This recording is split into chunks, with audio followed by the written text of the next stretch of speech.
India இதுவரைக்கும் நம்ம உபயோகிச்சுட்டு இருந்த எல்லா போர் விமானமுமே ரொம்ப ஓல்டு மாடலா இருக்கு. அதுவும் பர்டிகுலரா ரஃபேல் போர் விமானம் ஆகட்டும், Su-30 MKI ஆகட்டும், MiG-29 ஆகட்டும், ஜாக்வார் ஆகட்டும், இந்த மாதிரி பல்வேறு போர் விமானங்கள் இருந்தாலும் இப்பொழுது மீண்டும் ரஷ்யாவிலிருந்து நமக்கு ஒரு முக்கியமான ஆஃபர் வந்திருக்கு. 2 முக்கியமான போர் விமானங்களை வாங்குவதற்கு ஆஃபர் கிடைச்சிருக்கு. அதுவும் பர்டிகுலரா Su-57E அப்படின்னு சொல்லப்படக்கூடிய 5ஆம் தலைமுறை போர் விமானமும், இன்னொன்று 4.5 ஜெனரேஷனுடைய Su-35M அப்படின்னு சொல்லப்படக்கூடிய இந்த போர் விமானம். ஆக்சுவலா இதுல எந்த மாதிரி டெக்னாலஜி எல்லாம் இந்தியாவுக்கு கத்துக்க கொடுக்க போறாங்க, சோர்ஸ் கோட் அக்சஸ் பண்ண முடியுமா, இது நம்ம நாட்டினுடைய படைபலத்தை மேம்படுத்துவதற்கு உதவியா இருக்குமா, இத பத்தி தான் டீடைலா இந்த பதில பார்க்க போறோம். வணக்கம் நண்பர்களே, welcome back to Goldwell official channel. First நம்ம பார்க்க போற ஒரு முக்கியமான விஷயம், இந்தியா ரொம்ப காலமாவே 5ஆம் தலைமுறை போர் விமானத்தை உருவாக்கணும் அப்படின்னு சொல்லி கங்கணம் கட்டிட்டு இருக்கோம். அதுவும் பர்டிகுலரா AMCA அப்படின்னு சொல்லப்படக்கூடிய அட்வான்ஸ் மீடியம் காம்பேக்ட் ஏர்கிராஃப்ட் அப்படின்னு சொல்லப்படக்கூடிய அந்த போர் விமானத்தை தயாரிக்கிறதுக்கு ரொம்ப காலமா முயற்சி செஞ்சுட்டு இருக்கோம். பட் அது 2035ல தான் தயாராக போகுது.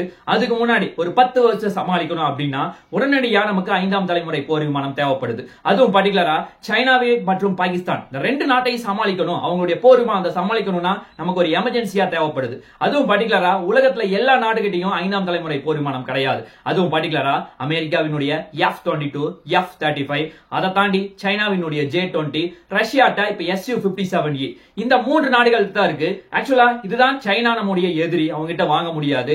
அமெரிக்காட்ட போலான்னு பார்த்தா அவன் ரேட் ஜாஸ்தியா சொல்லுவான், எல்லா டெக்னாலஜியும் நமக்கு கத்து கொடுக்க மாட்டான். அதனால அங்கேயும் பிளான டிராப் பண்ணிட்டு அதன் பிறகு நம்முடைய உயிர் நண்பன் அப்படின்னா, அதாவது காலங்காலமா எந்த பிரச்சனைனாலும் எந்த டெக்னாலஜி கத்துக்கணும் அப்படின்னா நமக்கு உதவி செய்யற ஒரு நண்பன்னா அது ரஷ்யா மட்டும்தான். இப்போ ரஷ்யா Su-57E அப்படின்னு சொல்லப்படக்கூடிய அந்த போர் விமானத்தை நமக்கு கொடுக்கறதுக்கு ரொம்ப ஆர்வமா இருக்காங்க.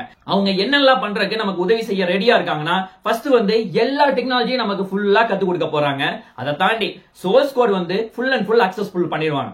ஆனா வெளிநாட்டுல இருக்க ஒரு முக்கியமான நாடு பிரான்ஸ் ஆகட்டும் அல்லது அமெரிக்காவாகட்டும், இவங்க எல்லாருமே சோர்ஸ் கோட் அக்சஸ் பண்றதுக்கு தயங்குவாங்க. அது மட்டும் இல்லாம அவங்க சொல்லுவாங்க, எந்த ஒரு பிரச்சனைனாலும் நீங்க எங்க கிட்ட தான் வரணும், நாங்க அக்சஸ் கொடுத்தா தான் ஓபன் பண்ண முடியும் அப்படின்னு சொல்லி நிறைய டிமாண்ட் வைப்பாங்க. பட் ரஷ்யா அதெல்லாமே பண்ணாம நமக்கு சோர்ஸ் கோட் அக்சஸ் பண்ற கொடுக்குறாங்க. இது மட்டும் இல்லாம இன்னொரு பியூட்டி என்னன்னா, நம்ம அவங்களுடைய போர் விமானத்தை நம்ம யூஸ் பண்ண போறோம். பட் இதுல மாடிஃபை பண்றதுக்கு இப்பவே பர்மிஷன் கொடுக்குறாங்க. அதுவும் பர்டிகுலரா நம்மளுடைய எந்த ஒரு அட்வான்ஸான ரேடார் ஆகட்டும், நம்ம ரொம்ப நாளாவே விருபாக்ஸ் ரேடாரை கொண்டு போய் வேற ஏதாவது பிக்ஸ் பண்ணணும் அப்படின்னு சொல்லி முயற்சி செஞ்சுட்டு இருக்கோம். அதுக்காக இந்த Su-57E நீங்க யூஸ் பண்ணிக்கலாம் அப்படிங்கிற ஒரு முக்கியமான அக்சஸும் கொடுக்குறாங்க. ஆக்சுவலா இந்த விருபாக்சர் ரேடார் இந்த உட்டம் AESA ரேடார், அதனுடைய மாடிஃபிகேஷன் தான் இந்த விருபாக்சர் ரேடார் அப்படின்னு சொல்லி சொல்றாங்க. அது மட்டும் இல்லாம இது காலியம் நைட்ரேட் அப்படின்னு சொல்லப்படக்கூடிய அந்த டெக்னாலஜி பேஸ் பண்ணி உருவாக்கி இருக்காங்க. இது இந்தியா உலகத்துல நிறைய நாடுகள் இந்த மாதிரி டெக்னாலஜி உருவாக்காம ஸ்ட்ரகிள் பண்ணிருக்கும் போது இந்தியா இதை தயாரிச்சு வச்சிருக்காங்க. அதையும் இதுல இன்டகிரேட் பண்றதுக்கு அக்சஸ் கொடுத்திருக்காங்க. அதை தாண்டி ஆஸ்ட்ரா MK1 ஏவுகணை ஆகட்டும், ருத்ரம் ஏவுகணை ஆகட்டும், இது எல்லாமே இந்தியாவோட ப்ராடக்ட் தான். பட் இதை Su-57E நீங்க பொருத்திக்கலாம் அப்படிங்கிற ஒரு முக்கியமான ஆஃபரை கொடுக்குறாங்க. அது மட்டும் இல்லாம ஃபுல் அண்ட் ஃபுல் கம்ப்யூட்டருடைய டேட்டா எல்லாமே நமக்கு கத்து கொடுத்துருவாங்க. இதன் மூலமா இந்தியா அடுத்த ஸ்டெப்புக்கு, அதாவது நம்ம சொந்தமா AMCA ப்ராடக்ட்டை தயாரிக்கிறதுக்கு நம்ம ட்ரை பண்ணிட்டு இருக்கோம். அதுக்கு அவங்க ஹெல்ப்ஃபுல் பண்றதுக்கு இப்பவே தயாரிக்கிறாங்க.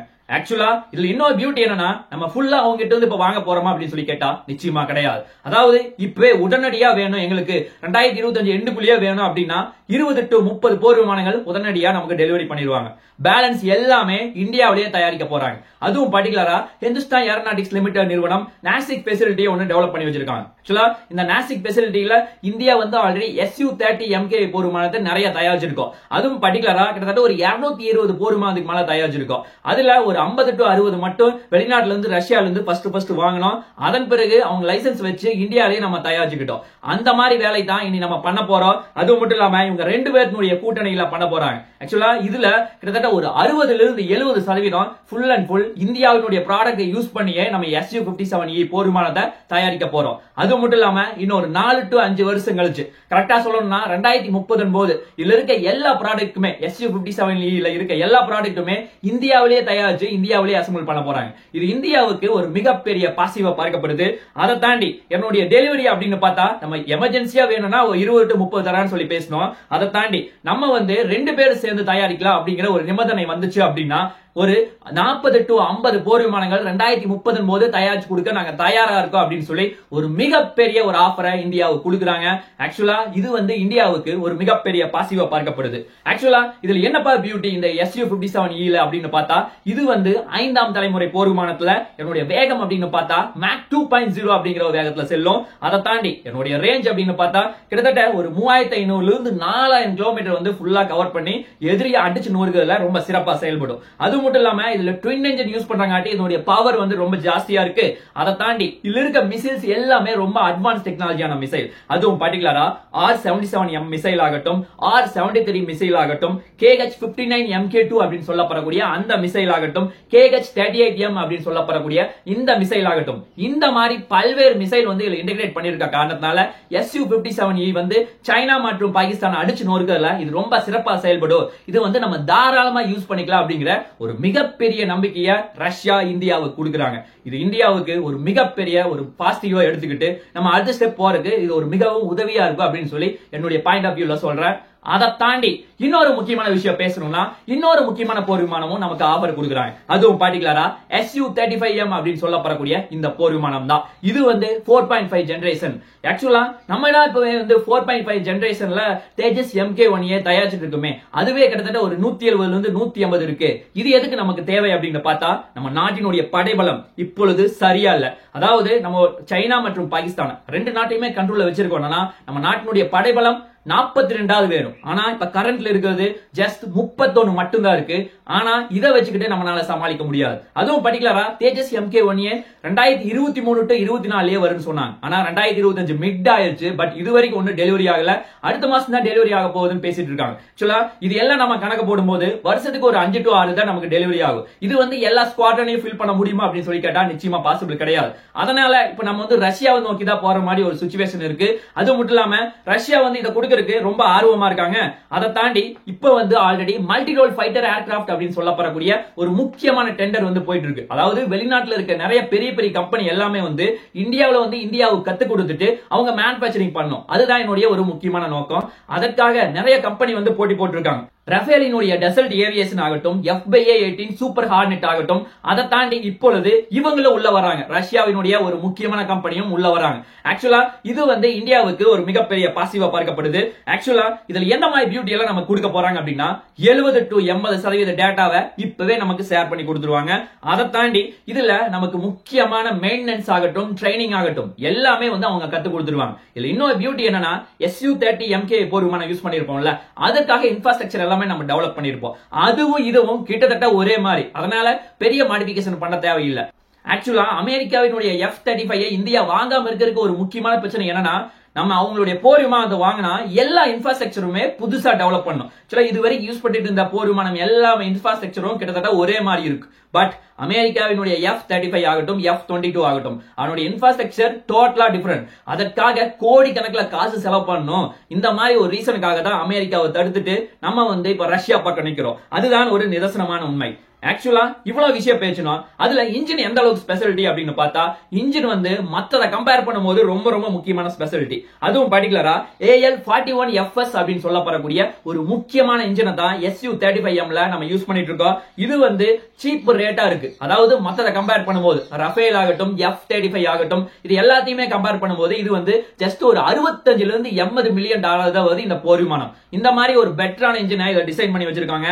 அதை தாண்டி என்னுடைய ஃபியூச்சர்ஸ் அப்படின்னு பார்த்தா ரேஞ்ச் வந்து சுமார் ஒரு 3500 கிலோமீட்டர் வந்து ஃபுல்லா கவர் பண்ணுது. அதை தாண்டி இதுல நிறைய ஏர் டு ஏர் மிசைல் வந்து பிக்ஸ் பண்ணிருக்காங்க. அதுவும் பர்டிகுலரா 12 R-77M அப்படின்னு சொல்லப்படக்கூடிய அந்த மிசைல் ஆகட்டும், அதை தாண்டி 8 R-73E அப்படின்னு சொல்லப்படக்கூடிய அந்த மிசைல் எல்லாமே இதுல பிக்ஸ் பண்ண முடியும். அதை தாண்டி R-27E அப்படின்னு சொல்லப்படக்கூடிய இன்னொரு முக்கியமான மிசைலும் இதுல வந்து பிக்ஸ் பண்ணிருக்காங்க. அதை தாண்டி R-77 இந்த மாதிரி முக்கியமான மிசைல் எல்லாமே இதுல வந்து பிக்ஸ் பண்ணிருக்காங்க. ஆக்சுவலா இதுல ஏர் டு ஏர் மிசைல் மட்டும் பிக்ஸ் பண்ண கிடையாது. ஏர் டு சர்ஃபேஸ் மிசைல் ஆகட்டும், ஆன்டி ஷிப் மிசைல் ஆகட்டும், ஆன்டி ரேடியேஷன் மிசைல் ஆகட்டும், நிறைய முக்கியமான பாம்ஸ் ஆகட்டும், இது எல்லாமே வந்து இந்த மிசைல் வந்து பிக்ஸ் பண்ணிருக்காங்க. ஆக்சுவலா இந்தியா மட்டும் இந்த ப்ராஜெக்ட் எடுத்தாங்கன்னா இந்தியா வந்து அடுத்த லெவல் போறதுக்கு, அதாவது இந்தியாவினுடைய சின்ன சின்ன பிரச்சனையை சமாளிக்கிறதுக்கு இது ரொம்ப உதவியா இருக்கு அப்படிங்கிற ஒரு மிகப்பெரிய நம்பிக்கையை ரஷ்யா கொடுக்குறாங்க. ஆனா இந்தியா வந்து இப்ப எந்த சைடு நிக்க போறாங்க? ஆக்சுவலா இந்தியாவுக்கு இருக்க ஒரு பிரச்சனை ANCA 5ஆம் தலைமுறை போர் விமானத்தை அதை தயாரிச்சுக்கலாமா இல்ல இதை பாத்துக்கலாமா அப்படிங்கிற ஒரு மிகப்பெரிய குழப்பம் இருக்கு. ஸ்டெல்த் டெக்னாலஜி அப்படிங்கிறது பெரிய லெவல்ல இருக்கா அமெரிக்காவை கம்பேர் பண்ணும்போதுன்னு கேட்டா நிச்சயமா கிடையாது. ஆனா சைனா மற்றும் பாகிஸ்தானை இதை வச்சுக்கிட்டே நம்மளால சமாளிக்க முடியும். அதனால இந்தியா வந்து இது ஒரு பக்கம் கன்சிடர் பண்ணுவாங்க. அதை தாண்டி நமக்கு மல்டி ரோல் ஃபைட்டர் ஏர்கிராஃப்ட் ஆகட்டும், இந்தியாவினுடைய படைபலம் ஆகட்டும், ரெண்டுமே பெரிய சிக்கல் இருக்கு. ஆனா இதை வந்து வாங்கிட்டு உடனடியா வந்து நம்ம ஒரு 10 வருஷம் யூஸ் பண்ணிட்டு அதை தூக்கி போட முடியாது. ஏன்னா இந்தியாவினுடைய நிறைய ஓன் ப்ராடக்ட் இருக்கு. அதனால அந்த சைடு நம்ம யோசிக்கிற மாதிரி ஒரு சிச்சுவேஷன் இருக்கும். இந்த ரெண்டு பிரச்சனையை இந்தியா வந்து எப்படி மனசுல எடுத்துட்டு நம்ம முன்னாடி போக போறா அப்படிங்கறத நம்ம பொறுத்துதான் பார்க்க வேண்டும். அதை தாண்டி இன்னொரு முக்கியமான விஷயம் பேசணும்னா Su-35M ஆகட்டும் அல்ல Su-57E ஆகட்டும், இந்த ரெண்டு போர் விமானத்துக்குமே நம்ம யூஸ் பண்ற இன்ஜின் அப்படின்னு பார்த்தா AL-41FS அப்படின்னு சொல்லப்படக்கூடிய அந்த இன்ஜின் தான். ஆனா நம்ம யூஸ் பண்ணிட்டு இருந்த Su-30MK போர் விமானம் இருக்குல்ல, அதுல வந்து AL-31FB அப்படின்னு சொல்லப்படக்கூடிய அந்த வகை வேரியன்ட் தான் நம்ம யூஸ் பண்ணிட்டு இருக்கோம். அதுல இருந்து நிறைய மாடிஃபை பண்ணி ரொம்ப அட்வான்ஸா கொண்டு வந்திருக்கிறது தான் இந்த அடுத்த மாடல். ஆக்சுவலா இந்த ரெண்டு போர் விமானத்திலயுமே இதுதான் வந்து இருக்க போகுது. இது வந்து இந்தியாவுக்கு ஒரு மிகப்பெரிய பாசிவா பார்க்கப்படுது. ஆக்சுவலா இந்த இந்தியா ரஷ்யாவுடைய கூட்டணி எப்படி இருக்கு? ஆக்சுவலா உலகத்துல நம்ம நிறைய நாடுகளோட வந்து நம்ம கூட்டு சேர்ந்து நம்ம நிறைய விஷயம் பண்ணிட்டு இருந்தாலும் ரஷ்யா அப்படிங்கிறது நமக்கு மிகப்பெரிய ஒரு தனித்தன்மையா இருக்குன்னு சொல்லலாம். அதுக்கு காரணம் வந்து நம்ம ரீசன்ட் டைம்ல சிந்தூர் ஆபரேஷன்ல வெற்றி பெற்றதுக்கு என்ன ஒரு முக்கியமான காரணம்னா ரஷ்யாவினுடைய S-400 சொல்றாங்க. அதை தாண்டி பிரம்மோஸ் ஏவுகணை எல்லாம் பாகிஸ்தானுடைய எல்லா ஏர் டிஃபென்ஸ் சிஸ்டத்தையும் அடிச்சு நொறுக்கி இருக்கு. அந்த அளவுக்கு ரொம்ப பிரபலமா இருக்கு. அதனால அவங்களுடைய ஒவ்வொரு ப்ராடக்ட்டுமே ரொம்ப பிரம்மாண்டமா இருக்கு. இந்தியா வந்து அதை நினைச்சுக்கிட்டு மேபி வாங்குறதுக்கான வாய்ப்புகள் ரொம்ப அதிகமா இருக்கு.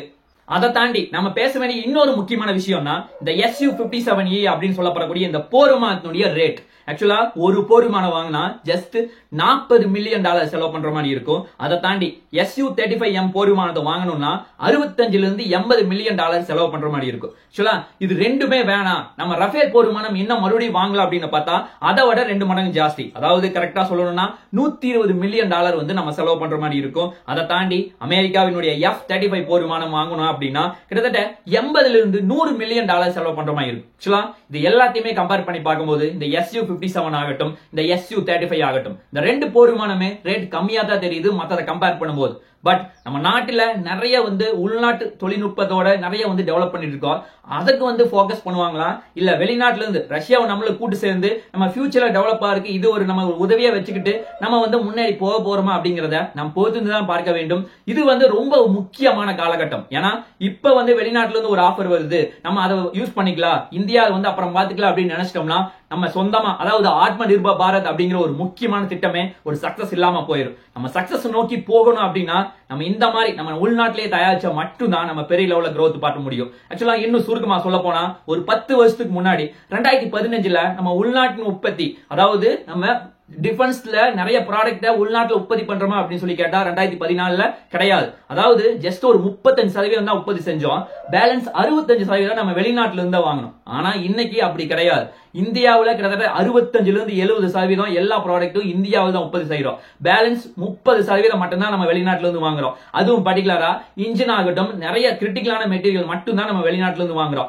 அதையும் வந்து கொஞ்சமா இன்னொரு 5 to 6 வருஷத்துல அந்த பிரச்சனையுமே தீர்த்துருவோம். இது எல்லாமே வந்துருச்சுன்னா 100% நம்மனால எல்லா பொருளுமே எல்லா தொழில்நுட்பத்தையுமே நம்மனால டெவலப் பண்ண முடியும். உலகத்துல நிறைய நாடுகள் வந்து நம்ம கிட்ட கேட்க தான் போறாங்க. அந்த தூரம் வந்து வெகு தொலைவில் இல்லை, கூடிய விரைவில் நடக்க தான் போகுது. நீங்களும் பார்க்க தான் போறீங்க. பார்க்கலாம் என்ன நடக்குது என்று சொல்லி நாளைக்கு இன்னொரு நல்ல ஒரு வீடியோவில் உங்களை நான் சந்திக்கிறேன். நன்றி, வணக்கம், தேங்க்யூ, ஜெய் ஹிந்த்.